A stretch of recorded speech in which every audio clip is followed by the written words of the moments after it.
r/AskReddit. Reddit. How did you get sent to the principal's office?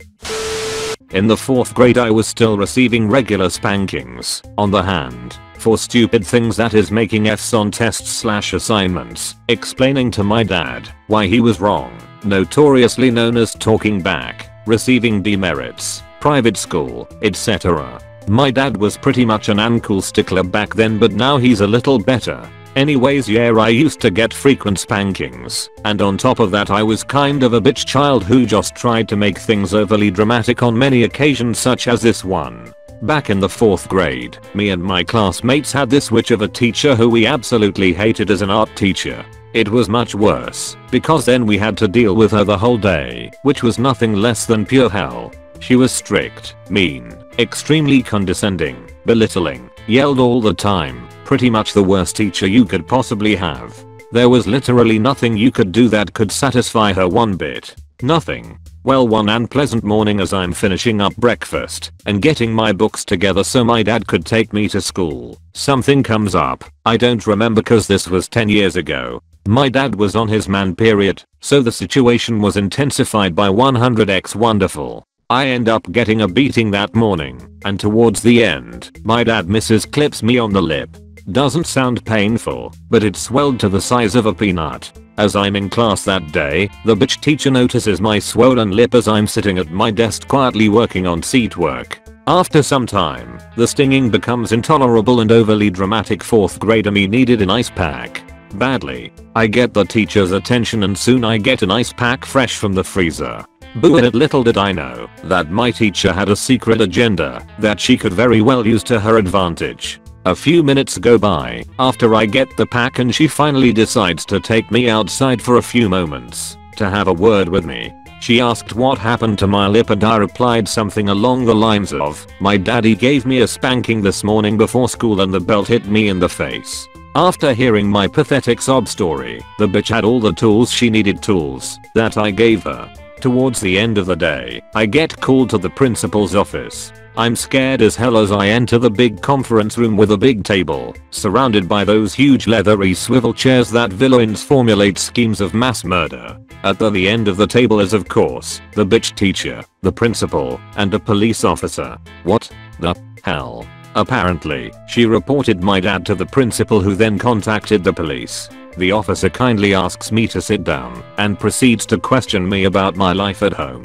Does your dad hit you? Does your daddy hit your mommy? Where on her body? Crap like that. Probably should have mentioned that my teacher and my dad were not fond of each other. School soon ends and the officer walks me to my ride to question my dad. 2 minutes pass and we leave home. On the way my dad says something like, "Son, you done goofed." The teacher soon get worse and more abusive, and I end up getting transferred to another school across the city. Last I heard, this teacher was promoted to principal. Long read, but bear with me. It pays off in the end. My very first time was shortly after we moved into a new town and school system. I spent the first 5 years of my schooling life going to what can only be described as the poor as shit school in a poor as shit town. Imagine the culture shock when we moved and all of a sudden my classmates were middle to upper middle class. I was the only target in a poor hostile environment. I got picked on incessantly, my lunch stolen, thrown to the floor, my books taken, thrown in the pool. Yes, all the fucking schools in this town had pools. Fucking absurd for elementary schools, imho, and my person assaulted with permanent marker, makeup, paint, you name it. They hit me with everything short of bodily waste. Then there's the surprise beatings. I had to take a bus. We lived almost 15 miles away from the school, so some of the douchier douches in this shithole douche school would grab me, haul me out of the us line, and into an empty classroom, and proceed to pin me down and beat me if I fought back, all with the express purpose of making me miss the bus. This went on for about 6 months. I got home one day, 4 hours after school ended. I missed the bus so often that I had discovered a short-end route through woods and alongside a river to find out that my grandmother had died less than an hour ago. She'd been asking to see me and no one could find me because, yet again, I had missed the bus. This being way before cell phones, and I walking my short and backwards route, there was no way of anyone finding me to get me to the hospital in time. I don't clearly remember the rest of that night, or the few days after. I stayed out of school for her funeral, and lots of family gatherings. I returned to school the next Monday, all raw nerves and totally unfocused. I was paying no attention to my surroundings through the day, until I ran into the larger pack of my tormentors. 7 of them, all bigger, heftier kids than I, and I had walked right into their midst without even realizing it. The de facto leader asked me where I'd been all last week, and without thinking I simply said that my grandmother had died. I distinctly remember him leaning in real close and saying, his face not 6 inches from mine, "Well, ain't that a shame? One of you dirty fucks down, but all the rest to go." I lost it. No tears, no breakdown, just red. I went postal. I don't remember a lot of it, this being 27-ish years ago now, but when I finally snapped out of it, I had a missing tooth, 2 black eyes, everything hurt like fuck, and the floor was littered with bodies and slick with blood. Not a drop of it mine. From the recounted tales of this elementary school savaging, I apparently headbutted the kid's nose repeatedly, so hard that I not only shattered it, but caved in half his face. Broken nose, right orbit, cheekbone, upper jaw. I had gone wild and attacked everyone in that group that had caused me to miss seeing my grandmother one last time, to the point that I had to be tackled and restrained by 2 teachers, one of whom I bit so savagely that she required 24 stitches. They picked me up, hauled me down to the principal's office, and then proceeded to lock me in there until my parents showed up. At this point, I wasn't in danger anymore. I was exhausted, upset, and just emotionally wrung out. I simply sat down in the corner and cried, which is how my parents found me when then finally got there. There was a lot of phone calls by my parents after that, which I knew was probably bad, but I didn't know what the fuck was going on, and I didn't have the strength to care at that point. I was out of school for a month, talked to a shrink, talked to another counselor, back and forth every other day. I eventually went back, to half the students being terrified of me, and the other half wanting to be my new best friends. I didn't find out until much later that the school and parents of the other students wanted to press charges, but my folks threatened to countersue everyone involved for completely disregarding the ridiculous amount of bullying that was going on.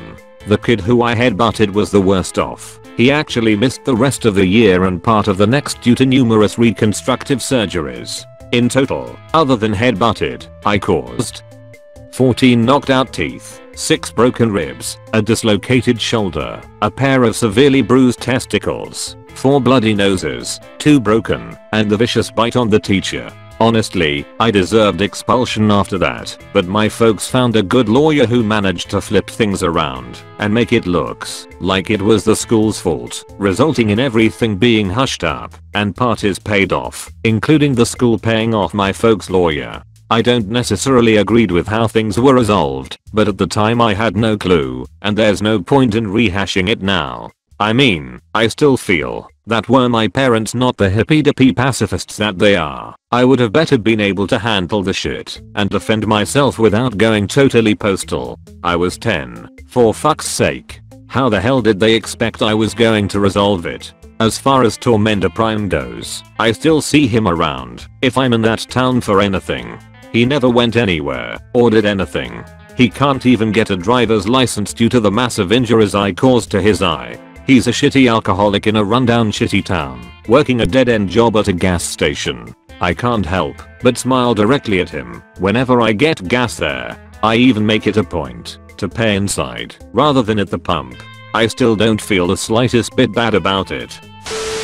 TL. Doctor, not a Trefedy story. It's 7:30 AM and I haven't slept in 43 hours. My mind is wandering right now.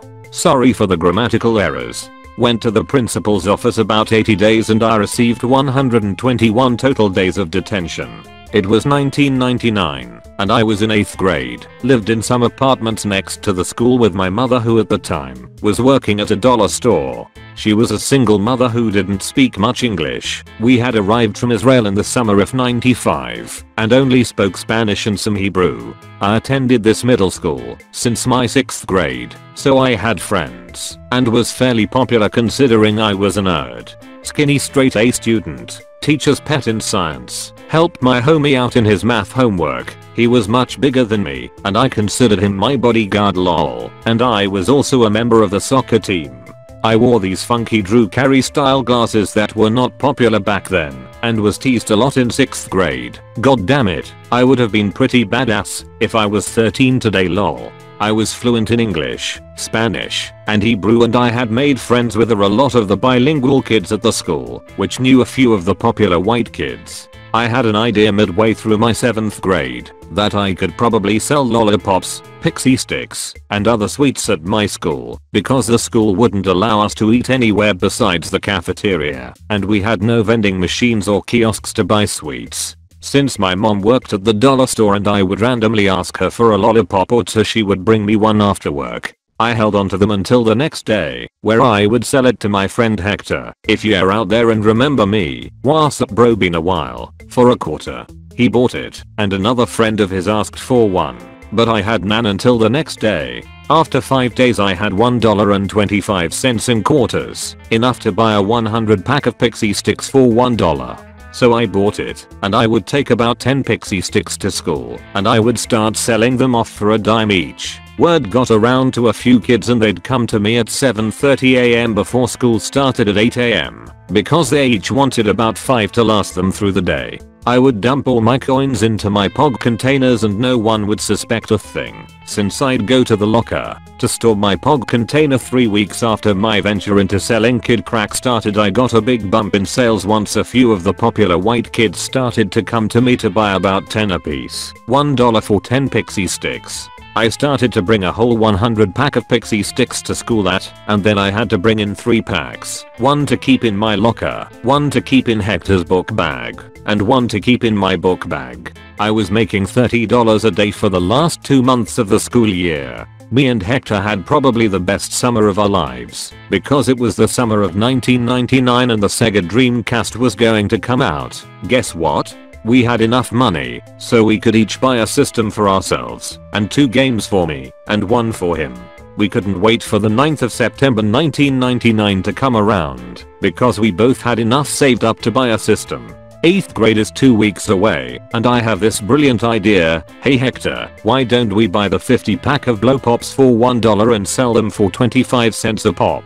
Brilliant, we'd be making $2.50 more than our usual $10 a bag per 100 pixie sticks. We were going to take over. Less risk was involved, because we'd be moving less inventory, we'd have to store less coins, which meant we'd need to have less POG containers in our lockers and book bags. We were going to rule the 8th grade. We did, for a short while. The first 2 weeks into 8th grade we were moving the blow pops real smoothly, no issues. The Dreamcast came out, Hector and I both bought our systems, bought 2 games apiece. We were living the dream for 8th graders. It was about this time that my boy Hector, my brother from another mother, got a girlfriend. He started slacking on sales and he wouldn't move as many blow pops as I wanted him to. We wouldn't hang out as much in the weekends to bike ride, because he'd be in his house on the phone with his girlfriend.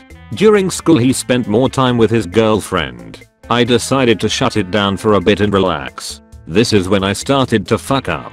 I'd spend all night playing Dreamcast, and I'd sleep in late. My mom left to go to work very early, because she had to take the bus, and wouldn't even know if I went to school or not. This part is important for later on. She would wake me up before she left, so I would get ready for school. I walked there. I did get ready. I'd watch Goof Troop until it ended at 8 AM. Yes, I'd leave the apartment right when the bell ringed, and I'd get to school at 8:10 AM, usually 10 minutes late, every day. And after a whole week of arriving late, my homeroom teacher started sending me to the principal's office. Every day I was late I would open the classroom door and walk right out, because I knew I had to go to the principal's office so he could sign me up for detention. The time that really stands out was when I was in middle school. After being bullied, isolated and assaulted for years, I learned I was one of the physically strongest kids in my class during the first day in the weight room. To someone who had been conditioned to think of himself as lesser than, This was a huge breakthrough for me and bolstered my self-esteem to the point that when one of my regular tormentors started after me during gym, I grabbed him by the throat and threw him on the ground and just wailed on him as hard as I could. The next thing I know, I'm in the principal's office. My mom has been called in and I'm being told how I was being shipped off to alternative school for a month for fighting. How violence wasn't the solution. How I should have gone to a teacher. Essentially the same bullshit they'd been telling me for years. And I lost it again. I went off on the principal, basically calling him a failure for allowing me to be tortured in his school, right in front of the teachers, sometimes by the teachers. I said something about the institution not protecting me, so I was going to protect myself, and refusing to apologize to my victim for standing up for myself. I think that meeting was the moment my parents knew I wasn't just a whiny loner, that I was really in a horrible environment, because the next year I was in private school. But yeah, the image of my principal's face when I chewed him out is the first thing that comes to my mind when I think of going to the principal's office. TL. Doctor fought back against a bully. Principal punishes me. I freak out at principal. Transfer schools. Edit. This wasn't all in one day. We started doing weight training in the gym, and I was able to bench press more than anyone else in the class. It was sometime later that I got in the fight that sent me to the principal's office, but it was because of that day in the gym that I had the confidence to fight in the first place. It was a bright spring day, one of the first outdoor recesses of the new year. My 4th grade self and most of the other boys in my class were in a state of pure ecstasy. All we had known for the past few months were the dreadful indoor recesses, where 20-something 10-year-olds are confined to a single classroom and expected to enjoy themselves while using inside voices and not running. We were free, but not completely. The field where we normally organized games of football, soccer, and kickball was a muddy mess, a result of the melted snow and heavy rain from previous days. To us, that made the field even more intense, but the lunch monitors forbade us from using it. No matter, we would be back after the final bell to play tackle football in the glorious mud and return home looking like children from a Tide commercial. Back to recess, then. Since the field was off limits, we decided to organize a 2-hand touch game on the blacktop as a warm-up for the main event after school. Teams were picked, and I was made quarterback for no other reason than my height and that my hand was big enough to get a decent throwing grip. The blacktop behind my elementary school was not a large piece of real estate, and we had to share it with hopscotchers, box ball, foursquare, games, and a few jump ropers. The game got underway without a hitch, and miraculously we made it through almost the entire recess without incident. Mrs. G was a lunch monitor, a ghastly old woman about 75 years old. As far as we could tell, she hated children and only kept her job because she lived across the street and it kept her busy. Anyway, Mrs. G blew her whistle to signify the end of recess, but we ignored her as the game was tied. My team had the ball, and naturally we had to run one more play to try to win. Mrs. G noticed that we were ignoring her shrill yells and whistles, so came over to break up our game. She was too late, however, as we had already snapped the ball. The play, of course, was the tried and true Hail Mary. Without much of a second thought, I heaved the ball as far as I could and hoped a receiver would catch it. The ball didn't find a receiver, but instead it drilled Mrs. G squarely in the hip, who was too shocked and old to react. I will not exaggerate and pretend I had the arm of Joe Namath, but it was definitely not a lollipop either. The hit from the football, along with the surprise and delayed reaction, caused her to fall to the ground, where she fractured her hip. I felt absolutely terrible and immediately got help, but the damage was done. She claimed I did it on purpose, as she knew none of us particularly cared for her. I was immediately sent to the principal's office, where I cried and swore it was an accident and that I couldn't have hit her on purpose if I tried, etc. The principal believed me, but Mrs. G never did forgive me, even when she returned after recovering from her hip surgery. Had to tread lightly at recess whenever she was the monitor after that one. TL. Doctor, I accidentally hit a lunch monitor with a football at recess. Fractured her hip. When my grandpa passed away, I found his meat/fruit dehydrator in the basement. I cleaned it up and started making homemade beef jerky for a while. I had all these flavors I would use: buffalo, teriyaki, Italian, and even ranch. One day I was snacking on a bag in class and a classmate asked me for a piece. I obliged and handed over a small sized buffalo strip, and my business started right there. I wasn't extremely popular in high school, but was never really made fun of, and this kid who asked for a piece was pretty popular. He spread the word of my jerky making abilities like wildfire, and within a couple days I had a handful of people requesting my jerky. I did some number crunching and decided I would give it a go and see how it would pan out. With so many flavors to choose from and some sample bags, I had created a huge network in school selling to freshmen through seniors. I could take $20, go to the store and end up selling that for $60. Within a month I purchased 2 more dehydrators, and I was running full steam. I prioritized my jerky for my backpack and my books for my hands. I literally could not get from one class to another without being stopped for a no joke dime bag or a nickel bag. I sold $5 and $10 bags.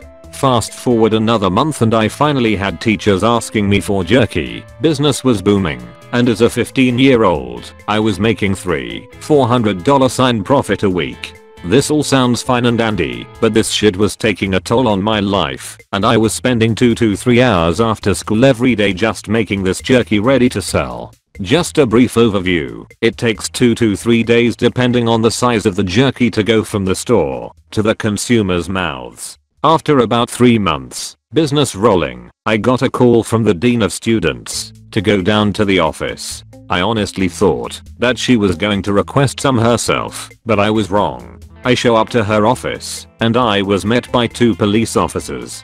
Word had got around to everyone about my diamond nickel bags, and the cops were there to search me for selling drugs. They immediately seized my bag and started looking through it. The looks on their faces when they were pulling 20 pounds of beef jerky bag by bag out. After explaining to them that I wasn't selling drugs, I was selling jerky, they laughed, and my dean of students politely asked me to stop selling it on school grounds. I gave each of the cops a free bag and broke the news to my classmates I couldn't sell jerky in school anymore. That pretty much crushed my business and I wasn't able to successfully deliver to my classmates.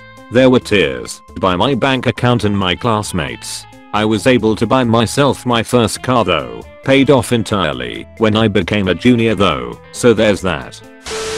I was sent to the office for my name. We had a substitute one day, and it was one of those subs that is tired of high school bullshit. She has obviously been a sub for years and has dealt with a lot of crap. She is very mean and rude, but it keeps kids from messing with her and taking advantage of her, so it works. She started taking roll. Everything was going fine. She gets to my name, which I'll admit is kind of feminine. In my defense, it is listed under male or neutral in any name book I have looked in.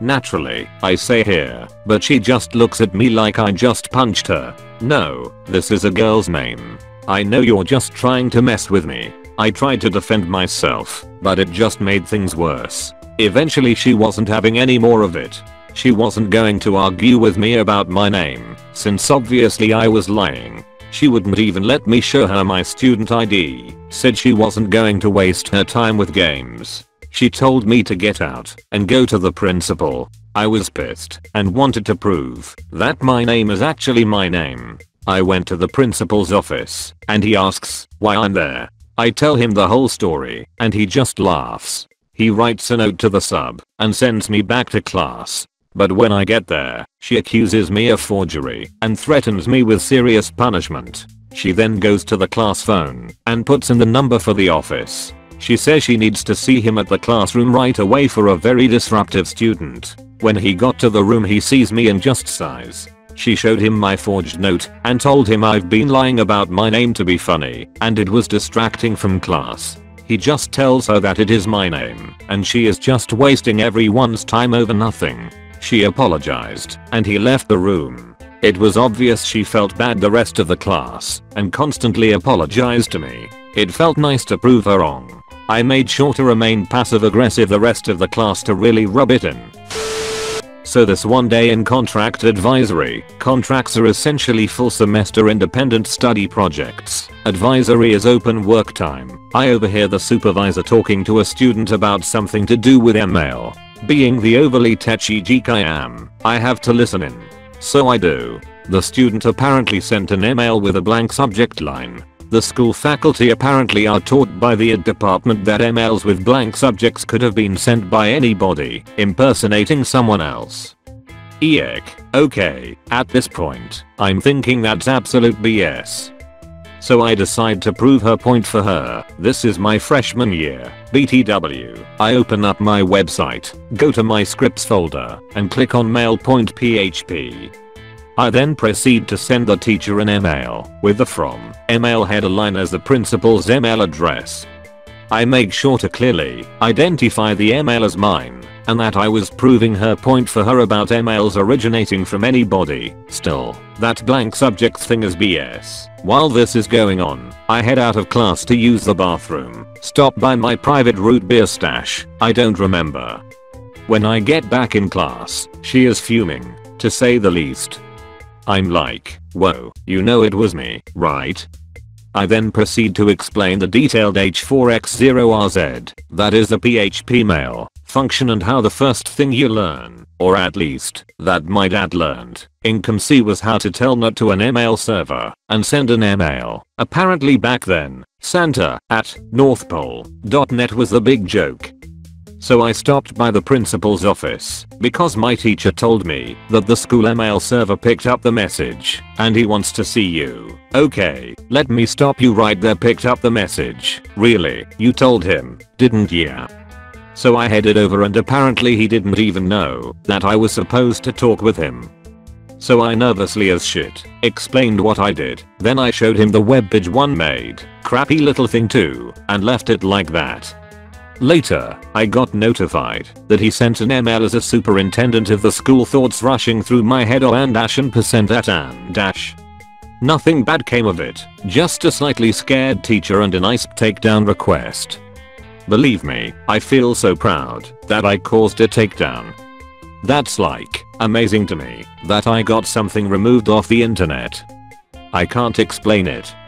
Someone tell me if this is rational. Edit needs a TLDR. TL. Doctor sent email to teacher from the principal. Nothing horrible happened. I was enrolled in a private Christian school, $25 per day type of school. The administration and teachers taught young earth creationism. Out of 4 classes per day, one of those classes was always Bible class of some kind, and every other course, whether math or English, had religion shoehorned into it in some way. I questioned the age of the earth, based on carbon dating, how Noah kept the carnivores away from the prey animals, how a human can be converted to a pillar of salt, where black people came from, why do you pray to God for better health, if God already knows everything anyway, why are there female teachers when the Bible clearly forbids such a thing, etc. Basically at every turn, I was questioning their entire view of the religion, because I wanted to get kicked out of that school so bad, but my parents would not transfer me out, because a private school will look favorable on your future endeavors. Women were to wear blouses and full-length dresses, men were to wear dress slacks and polo shirts. I got sent home one day, because I wore shorts, and a t-shirt on a particularly hot day. Fuck that. I wasn't going to be wearing slacks and a polo in 90+ weather, and playing football with my friends during lunch. I was only in that school for just less than 2 years. Outside of class, I taught other students sex ed, sex protection tactics, actual history that was older than 6k years old, and contradicted biblical teachings, evolution, health and disease transmission. The school taught that diseases were only contracted by sin and the only viable and true history was in the Bible. Any other history was a lie perpetrated by Satan, or whatever. I also taught the other kids how to swear in Spanish and German. I transferred back to a public school before I got expelled and promptly became a normal person again. As soon as I got back to a public school, I think I was in the principal's office maybe 3+ times per week. Oh yeah, and I taught the other kids how to pull the back of their shirt neck above their head and mimic Beavis doing the I am Cornholio. Are you threatening me? On the football field one day, none of them had ever heard of Beavis and Butthead. I was like the bad kid they were warned about, and they all wanted to be my friend because of that. Yeah. Darren Patterson. I hated that school. Thank you so much for watching. Please like and subscribe the channel.